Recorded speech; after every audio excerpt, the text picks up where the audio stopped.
I remember the exact moment the light in my small apartment in Paris seemed to dim, not just from the setting sun, but from something inside me. My name is Elena, and I was 29 years old, living a life that from the outside looked like a dream. I worked in a cozy, independent bookstore in the Latin Quarter, surrounded by the scent of old paper and news stories, a place I loved more than anything. Every morning, I would wake up to the gentle hum of the city, the distant bells of Notre Dame, and the promise of a new day. I'd walk the cobblestone streets, past fragrant boulangeries and bustling cafes, feeling like I was living inside a painting. But beneath that beautiful surface, a quiet struggle was always bubbling. I worked hard, often taking extra shifts, meticulously counting every euro. My dream wasn't just to work among books. It was to one day illustrate children's stories myself, to bring my own whimsical worlds to life on paper. I spent evenings sketching in a worn notebook, my pencils flying across the pages, creating characters with wide eyes and brave hearts. It was a dream that felt both incredibly close and impossibly far away. My biggest challenge began with a letter, a sterile, formal note from my landlord. My building was being sold, and my small apartment, my sanctuary, would soon no longer be mine. The new owner was raising rents significantly, far beyond anything I could afford. Paris, the city I adored, suddenly felt like a closed door.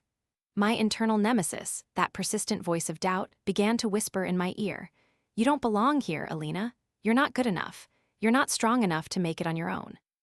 The fear of failure was a heavy cloak, threatening to smother my artistic spirit, to force me to pack my bags and leave the city of my dreams behind. It wasn't just the rent. It was the thought of abandoning everything I had worked for, everything I had imagined for my future. I threw myself into finding a solution. I took every extra shift the bookstore could offer, my hands sore from stacking books, my feet aching from standing all day. I started selling some of my cherished belongings online, a small, vintage camera, a few beloved art books. Every euro was squirreled away, a desperate attempt to bridge the ever-widening gap between my savings and the impossible rents of the city. I searched for a second job, but finding something flexible enough to fit around my bookstore hours felt impossible. Each evening, instead of sketching, I would pore over apartment listings, my heart sinking with every impossibly high price tag. I visited tiny, dark rooms that were still more expensive than my current place, or apartments so far from my work that the commute would eat up hours of my already limited time. I even tried to apply for a small bank loan, hoping to get a head start on a deposit, but I was politely, yet firmly, rejected. Insufficient income, the bank manager had said, a phrase that echoed the internal nemesis. I tried to push my art, taking my portfolio to small galleries, hoping someone would see the magic I saw in my drawings, but all I got were polite rejections, or worse, no reply at all. It felt like I was climbing a slippery slope, each step forward met with 2 steps back. The first major setback was a formal eviction notice, shorter than I had anticipated. 60 days.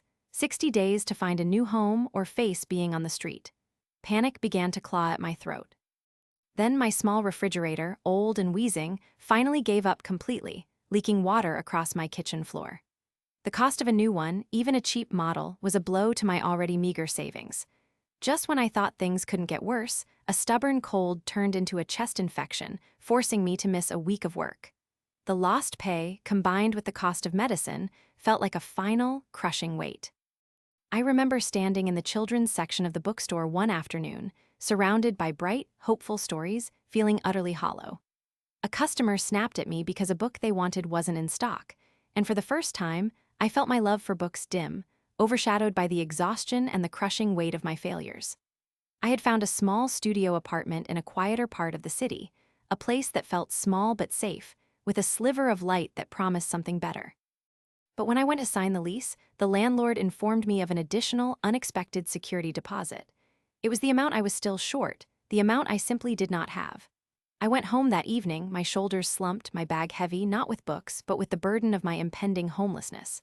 I sat on the floor, surrounded by boxes I had started to pack, the silence of my apartment amplifying the screams of my internal nemesis. Tears streamed down my face, hot and silent.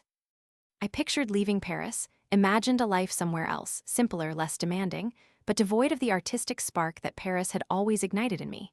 Giving up felt like the only option, a bitter pill I was almost ready to swallow. The city lights outside my window seemed to mock me, twinkling with a joy I could no longer feel.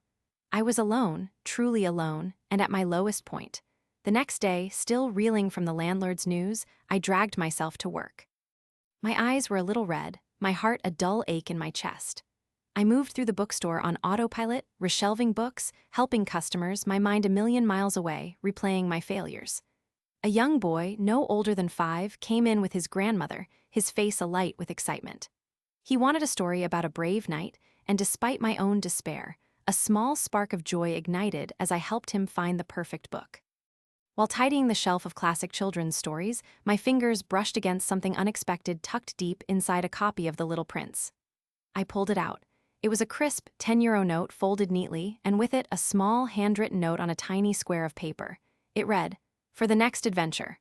My breath hitched. Was it a mistake? Had someone forgotten it? I looked around, but no one seemed to be looking for lost money. I kept it safe, confused. The next day, it happened again. Tucked into a book about a mischievous rabbit, another 10-euro note with a different message. "May your journey be bright." And then again, 2 days later, inside a book of fairy tales, "Believe in magic." Each time, the notes were carefully placed, always in children's books, always with a message of hope. It wasn't just one 10-euro note, it was several, appearing over a week, always anonymous, always with an uplifting message. It was as if someone out there knew, somehow, that I needed to believe in the possibility of a next adventure. The total amount, combined with the meager savings I had left, was exactly the additional security deposit I needed for the small apartment. It wasn't just the money, it was the sheer, unexpected kindness of it. It was a sign, a whisper from the universe that I wasn't entirely alone, that even in the vastness of Paris, someone saw me, someone believed in quiet acts of hope. It was the push I needed. That evening, I sat with the notes in my hand, the messages glowing with a warmth that spread through my cold heart. I took a deep, shaky breath and felt a surge of courage. I would not give up. I would take this leap of faith.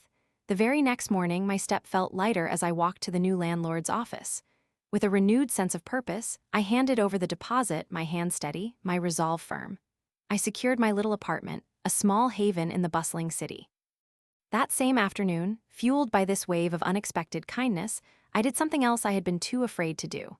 I bundled up my children's illustrations, my most cherished dream, and walked into a small, independent publishing house I had always admired, located just a few blocks from my bookstore. I left my portfolio with the receptionist, my heart pounding, a silent prayer on my lips.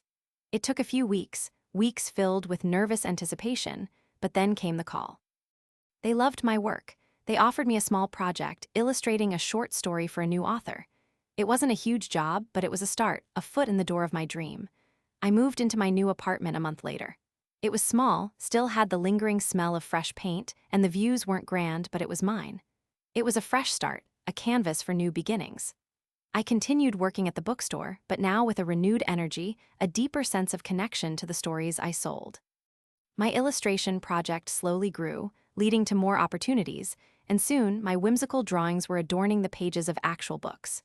But the greatest change wasn't just in my career, it was in my heart. I started my own tradition. Once a month, I would take a 10-euro note, sometimes 5, sometimes 20, along with a small, handwritten message, and tuck it into a children's book somewhere in Paris. Sometimes at my bookstore, sometimes in a public library, sometimes in a quiet corner of a different bookshop. For a new beginning, may your dreams take flight. Believe in the magic around you. I never saw who found them, but the act of doing it filled me with a quiet joy, a sense of continuing the ripple effect of kindness that had saved me. I knew the money might not change someone's life, but the message, the unexpected gesture, might just change their perspective, might give them the courage to take their own leap of faith. One sunny afternoon, years later, I was carefully placing a 10-euro note into a copy of Alice in Wonderland in a quiet corner of a park bookstall. As I straightened up, I glanced across the stall and saw an older woman, her silver hair pulled back in a neat bun, smiling gently at me. Her eyes held a knowing warmth, a flicker of understanding that passed between us without a single word. She simply nodded, a slow, gentle gesture, then turned and walked away, disappearing into the crowd. I stood there for a moment, a warmth spreading through my chest. It was a silent acknowledgement, a beautiful, unspoken connection. Perhaps she was the one who had left those notes for me all those years ago, or perhaps she was just another soul who understood the power of quiet kindness. Either way, it cemented a truth in my heart. That hope is a currency more valuable than any money, and that sometimes the greatest adventures begin with an unexpected gift, proving that things truly do get better, especially when we remember to look out for one another.